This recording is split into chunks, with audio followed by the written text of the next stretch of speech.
Now we do have a very important question, and some folks who did not hear us do a particular tune they enjoy hearing us do would like us to repeat it. We have to find out how many people have already heard us do it this weekend, because we did it in a prior set.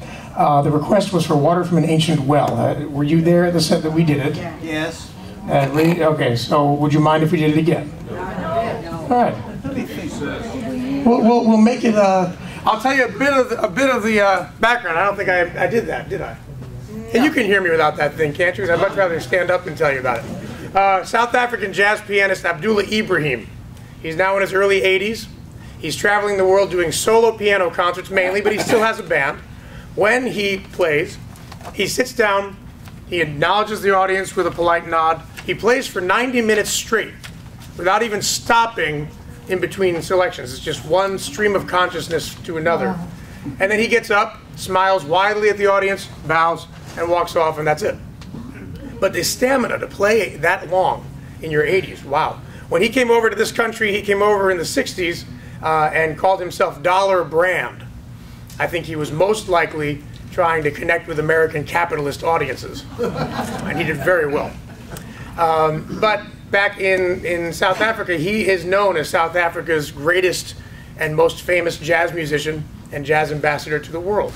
So it's really cool that American jazz heads over into the eastern part of the world as well.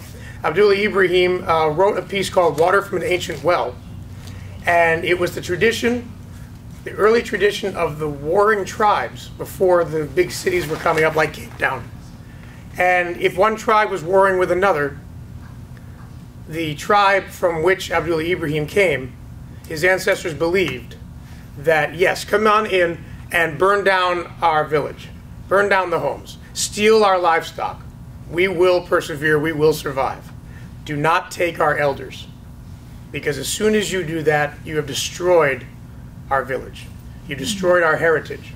They have all the answers. They know where we've come from, and they will give us the guidance to go forward. So without a past, a civilization has no future. So he reveres the elders, and wouldn't it be nice if every culture in the world did the same thing? So here's Water from an Ancient Well. Don, third door to the right. Thank you.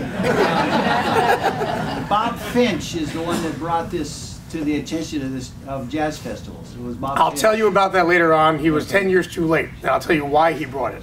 The guitar player who he hired, Dave Huxtable, played with me back in Connecticut, and he brought it to the band. But in the meantime, it's still from South Africa, a beautiful piece.